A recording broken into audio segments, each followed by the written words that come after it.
Nós já estamos de volta com o programa SBT Comunidade, agradecendo a Deus em primeiro lugar, e a você também pelo carinho da sua companhia e da sua audiência, recebendo mais uma vez aqui no programa SBT Comunidade a presença do diretor-presidente da Rede Energisa, Riberto José Barbarena. Riberto, obrigado aí pela sua participação mais uma vez conosco aqui.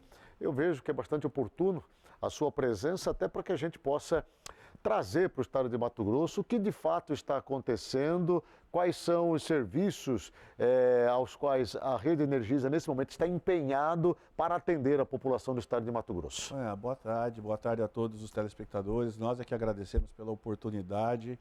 Nós lidamos com um serviço que atende 100% praticamente da população mato-grossense e é um setor complexo, né, que demanda muito conhecimento.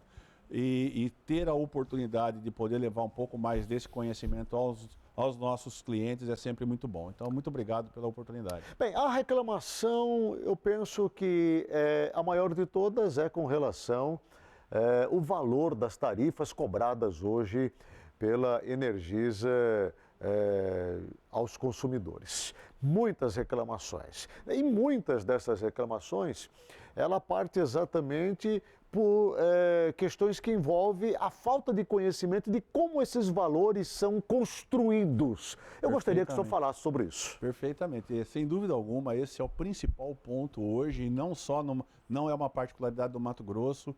Existe uma insatisfação generalizada no país com relação às tarifas de energia, e muito disso se deve a esse fato que você falou, que é exatamente o desconhecimento de como essa tarifa, esse valor da conta chega até o nosso cliente. O que é importante saber?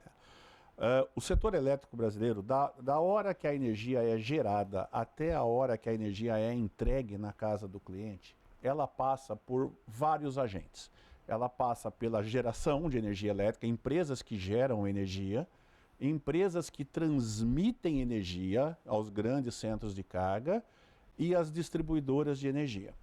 Que nesse caso é o pedaço que cabe à Energisa Mato Grosso. Certo. Essa última etapa que é a distribuição. Antes de chegar na Energisa Mato Grosso, ela passa então pelo gerador, a empresa geradora de energia. Quem seria essa empresa geradora de energia? Todas as do Brasil. Todas as do Brasil. Todas, porque o sistema é interligado. Certo. E o modelo nacional, ele não existe uma geração e consumo dedicado. Os geradores, todos do Brasil geram, entregam essa energia num sistema de transmissão que é interligado no país todo. Que já é uma outra empresa. Que é são outras empresas. Outras empresas. Certo? E que depois a distribuidora vai lá e pega essa energia para entregar na casa do cliente. Então os valores já vêm sendo, obviamente, constituídos ali, construídos, valorados, desde o momento que sai dessas geradoras, passando para as empresas transmissoras e que, por conseguinte, repassa para a Energisa. Chegar na distribuidora. E assim, esses geradores, essas transmissoras, assim como a distribuidora, tem a sua folha de pagamento, a sua folha de pessoal, tem a compra de materiais, tem a compra a contratação de serviços.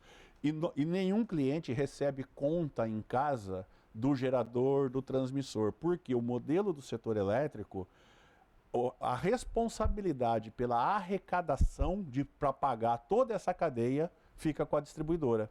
E tem um detalhe importante que pouca gente sabe. A hora que eu emito a tua fatura, e o leiturista da Energisa Mato Grosso tira a leitura do medidor, imprime a fatura e entrega para o nosso cliente, nós da Energisa Mato Grosso já pagamos para o gerador, mesmo sem receber. Nós já pagamos para o gerador, nós já pagamos para o transmissor e nós já recolhemos 40% aproximadamente de impostos para os governos. Então, vamos aí. Esse ponto eu queria chegar. Hoje, em cima da nossa fatura de energia elétrica, nós temos ali só de pagamentos de impostos para o governo federal, entra também governo estadual e municipal. Os três é em torno de quantos por cento? 40%. Então, em cima da nossa fatura tem 40% de impostos. Perfeito. Uma conta de R$100. Sim. R$40. R$40 é do governo federal, PIS/COFINS. Sim. É do governo estadual com ICMS. Sim. E é do governo municipal com a taxa de iluminação pública para dar manutenção nas lâmpadas das ruas. Como consumidor, como é que eu consigo entender isso? Me explica. O que exatamente? Na verdade, na conta nossa, a gente abre isso. Tem uma tabelinha lá, onde a gente mostra quanto do valor da conta que você está pagando está indo para o gerador, quanto que está indo para o transmissor, quanto que está indo para os governos a título de impostos e quanto fica na distribuidora. Nós achamos que a conta de energia do Mato Grosso é cara. É tida como uma das caras do Brasil. É uma das mais caras. Agora, imagina essa conta que você recebe na tua casa dividido por 5. Ficaria melhor? Em vez de você pagar R$500, você pagasse R$100. Com certeza. Esses R$100 é o que fica com a Energisa Mato Grosso. Os outros R$400, 200 vai para a geração de energia elétrica no país e 200 vai para os governos a título de impostos. Então nós acabamos assumindo uma responsabilidade por ser o agente arrecadador, nós carregamos o ônus da energia cara. E o detalhe que eu coloquei para você, que é muito importante, a hora que eu emito a conta de R$500 para você, 400, você já pagou. De você pagar, eu tenho que repassar. Bom, é claro então que eu tenho um problema de caixa, se eu não cuidar da inadimplência, é muito sério. Certo, e obviamente inviabiliza todo e qualquer investimento, ampliação, mudanças, enfim, melhoria que se fazem necessárias. Melhoria de serviço. Exatamente. Bom, eu estou com o Paulo Coelho nesse momento ao vivo e ele está lá na Praça Alencastro. Ele vai falar, dentre os assuntos, da paralisação, que quase não está acontecendo, mas eu tenho pessoas também para fazer pergunta para o senhor de lá, ao vivo da praça. Vamos lá. Com você aí, Paulo. Boa tarde, querido.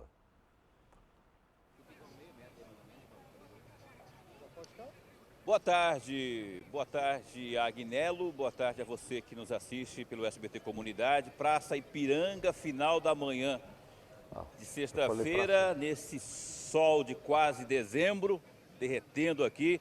E olha, o fluxo de pessoas, essas pessoas que geralmente fazem esse trajeto aqui, fluxo aparentemente normal no que diz respeito a essa relação com a paralisação anunciada. Nós percebemos que aqui, como o Daniel Alves está mostrando, foram montadas algumas tendas. Essas tendas devem abrigar logo mais às 14 horas uma aglomeração de pessoas ligadas às centrais sindicais para que haja aqui essa mobilização referente à greve que contextualiza a questão da Previdência. Eles são contra. Ali, o Daniel também está mostrando, tem o ganha-tempo. O ganha-tempo está funcionando também parcialmente normal. Por que parcialmente normal, Paulo? Porque tem um ou dois serviços que na parte da manhã não funcionaram. Por exemplo, o Cine. O Cine está funcionando neste momento para emissão de carteiras de trabalho. Apenas um setor não está funcionando, que é o referente ao seguro-desemprego. Isso porque, segundo nós levantamos junto aqui à coordenação do Cine, essa pessoa, eu estou falando no singular, não compareceu para trabalhar, essa sim aderindo aí à paralisação. Aqui também no Cine funciona um posto da Energisa que está funcionando normalmente. Pois bem, para encerrar essa questão da mobilização, para entrarmos no outro assunto, os ônibus, hoje, de acordo com as informações que nós já obtivemos junto à Prefeitura e também pelo que percebemos aqui, os ônibus estão trabalhando, os trabalhadores do sistema de transporte coletivo estão trabalhando normalmente 90% no horário de pico, 70% no horário normal. O Nicolau está aqui. Nicolau, rapidão, da CEMOB, é isso mesmo? 90% no pico, 70% normal, hoje nenhuma alteração?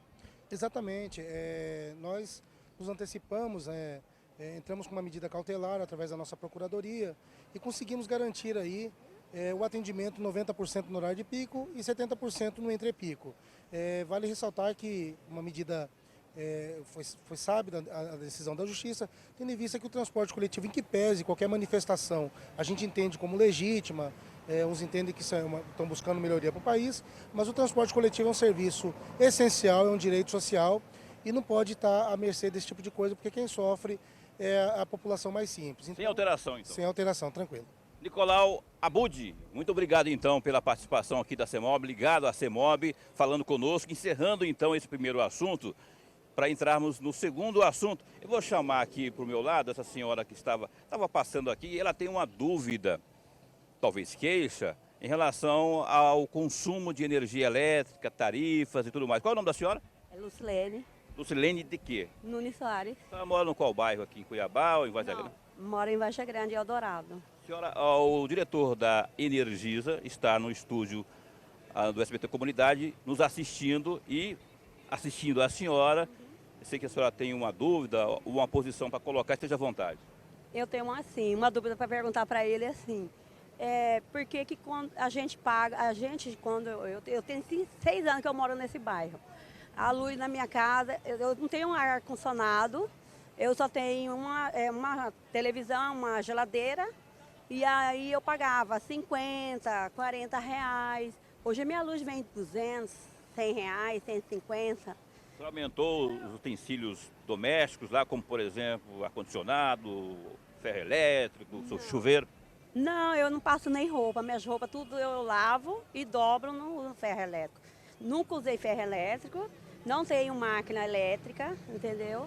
E aí a Energisa faz isso. Quando ela não corta a energia da gente sem avisar. E aí a gente vai ligar, e a gente passa horas e horas no telefone esperando a boa vontade de dar uma resposta para nós. Ok. Muito obrigado. O nome da senhora mesmo? Lucilene Nunes Soares. Dona Lucilene tem essa pergunta, esse questionamento e as críticas também com vocês aí no estúdio. Nós vimos aí, o Riberto, que o que a senhora falou é uma pergunta que com certeza vale para muitas outras pessoas. Muita gente tem essa dúvida. Sim. Uhum.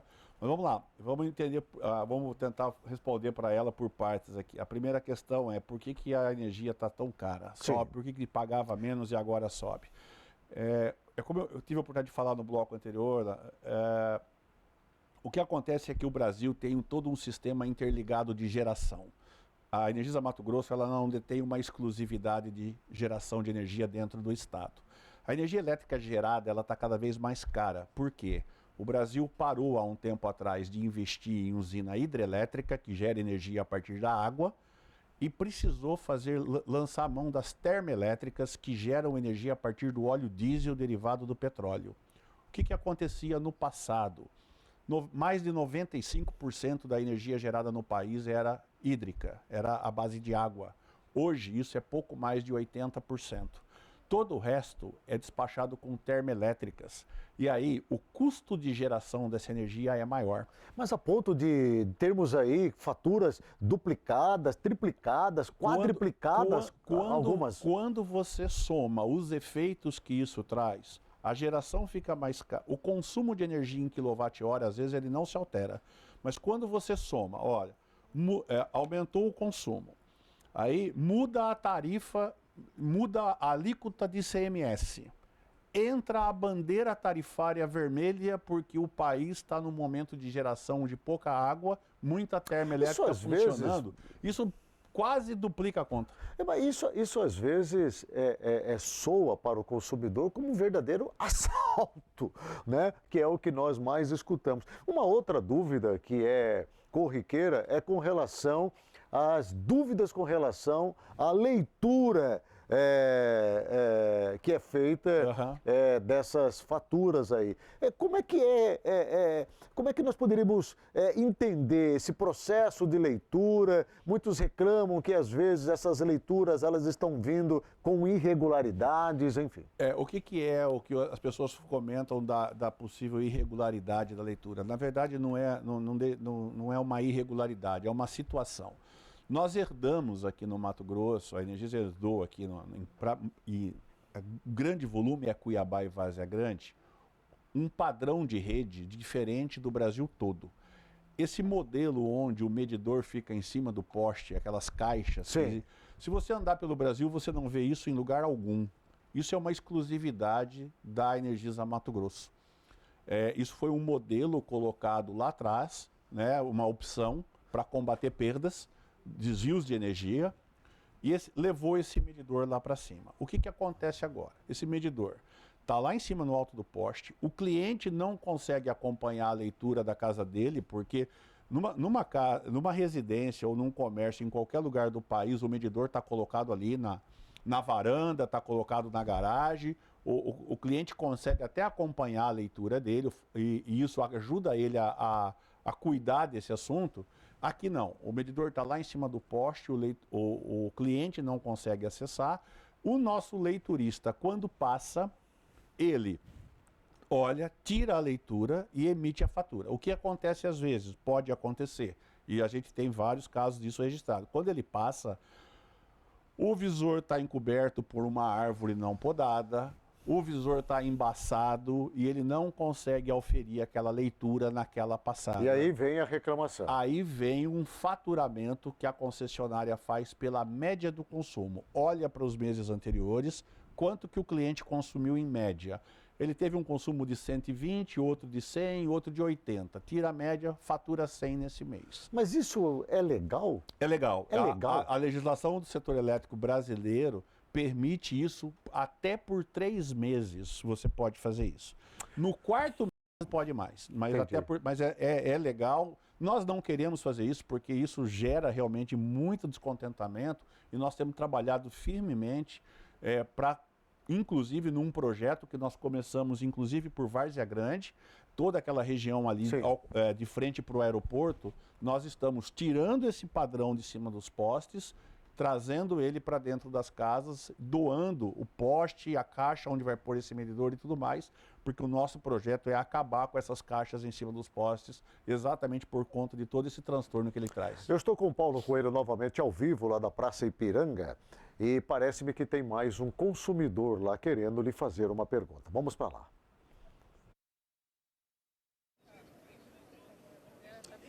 Pois não, Agnello. Aqui tem uma senhora que está inclusive vendendo aqui algumas coisas, um bolinho de arroz nessa hora, dá uma fome. Alô, nossa senhora. Gesiele. Ela mora no qual bairro? Aqui em Cuiabá mesmo? Sim. Qual bairro? Parque Cuiabá. Nosso diretor, o diretor da Energisa, está no estúdio do SBT Comunidade. A senhora tem alguma observação, reclamação? Esteja à vontade para falar com ele. Bom dia, diretor. Então, eu mesmo sou trabalhadeira, como vocês vê, minha energia ela vinha no valor de R$50 e agora foi para 200 e pouco, né?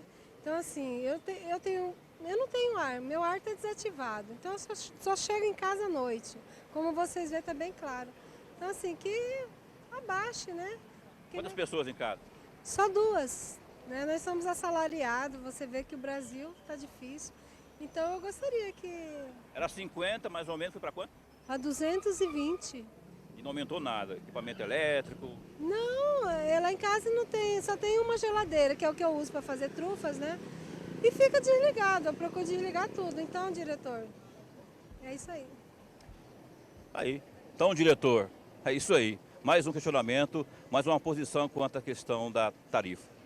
Bem, o senhor acabou de explicar agora exatamente a pergunta da senhora. É a pergunta que mais é feita, sem dúvida deixa eu lhe falar com relação à questão do parcelamento de faturas atrasadas. Ok. Né? Como é que isto pode ser, obviamente, trazido a benefício daquelas pessoas que têm dificuldade, obviamente, de pagar as suas faturas, ora pelos valores que vieram muito acima daquilo que era esperado, ora porque estão desempregadas, ora porque, enfim, a situação não está nada fácil. Com certeza. Nós somos, assim, totalmente receptivos a esse tipo de situação, quando ela acontece esporadicamente na vida de alguém, ninguém está livre disso. A recomendação e a orientação que a gente passa é: procure a nossa agência de atendimento, vá lá com a fatura de energia elétrica e proponha a necessidade, demonstre a necessidade do parcelamento, veja um plano que cabe no bolso, que fica bom. Qual é o cuidado sempre que nós temos com os nossos clientes com relação aos que nos procuram para essa finalidade? Muito cuidado, porque a fatura de energia elétrica do mês seguinte vai vir. E todos os meses vem. Então, quando você já não consegue, não está conseguindo pagar uma fatura, mas você faz um parcelamento, no mês seguinte você vai ter a fatura do mês e mais uma parcela da fatura que você negociou.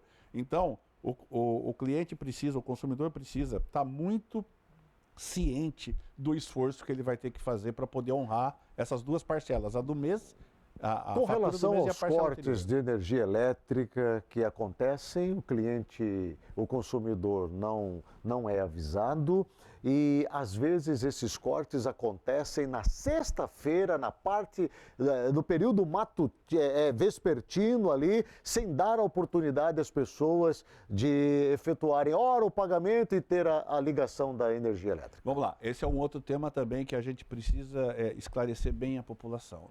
Diariamente, nós temos 1.400.000 clientes da Energisa no estado. 1.400.000. Diariamente, nós temos cerca de 60.000 clientes que estão na situação de ser cortados, por questões diversas de inadimplência. Nós cortamos aproximadamente 2.000 por dia.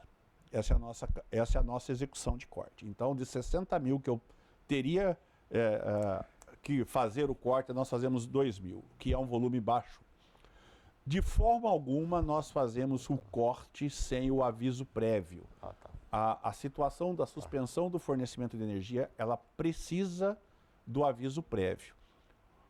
Onde vai esse aviso prévio? Na conta. Então, as pessoas, às vezes, recebem a conta de energia e só lê a data do vencimento e o valor da conta.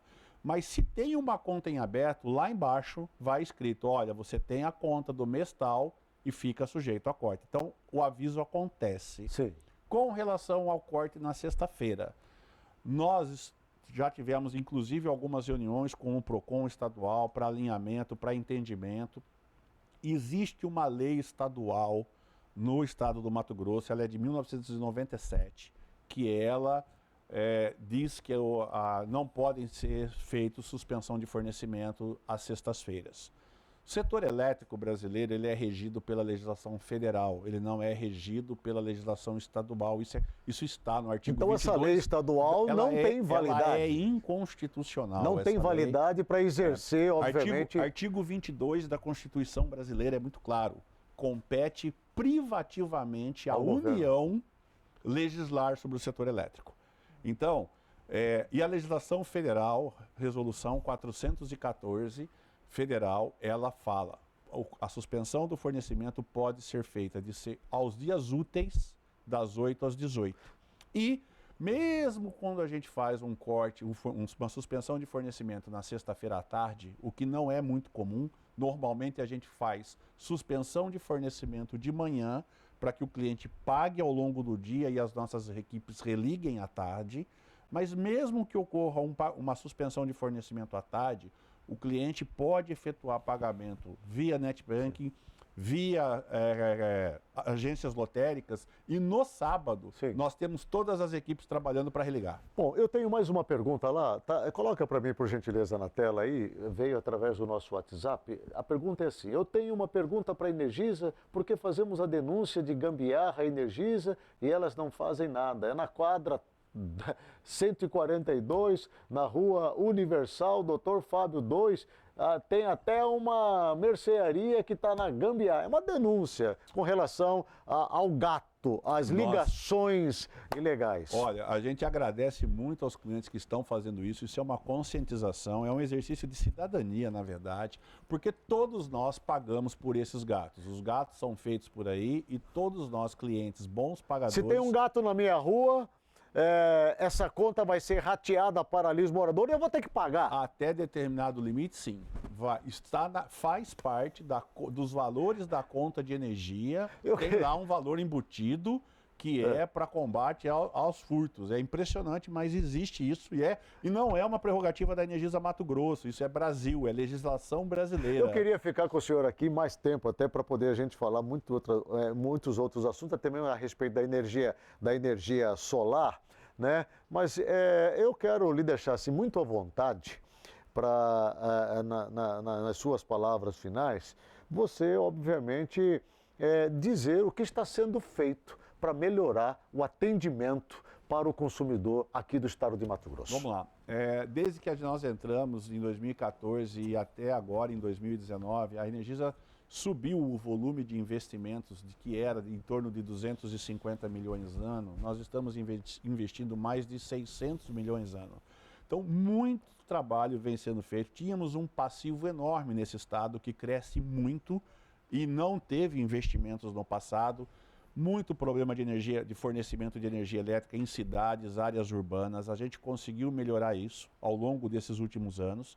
A zona rural de diversas regiões do estado ainda carece de melhoria. Nós temos Como é o caso, por exemplo, da região lá de Sinop, norte do estado, onde brota muitas reclamações. Nós temos em região de Rondonópolis ainda Campo Verde, Poconé, nós temos isso muito bem mapeado, estamos investindo. Esse ano nós aprovamos há 2 semanas atrás, na Agência Nacional em Brasília, um projeto de 60 milhões de reais que nós vamos levar energia elétrica para o distrito de Guariba, lá no noroeste do estado, distrito de Colniza. É o único município hoje que não está interligado ao sistema nacional e a energia elétrica deles hoje é por diesel.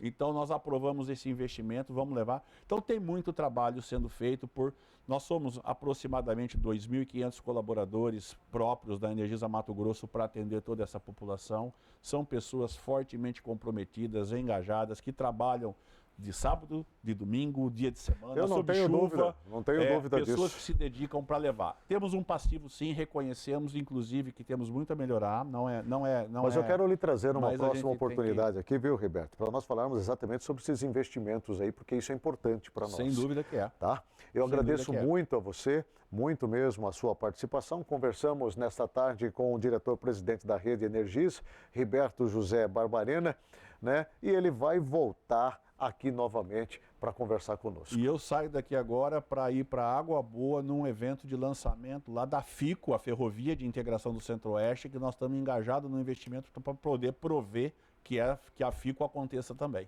Muito obrigado pela sua participação. Eu que agradeço, viu? Muito agradecido. E fico à disposição. Bom tê-lo aqui novamente comigo, viu? Obrigado.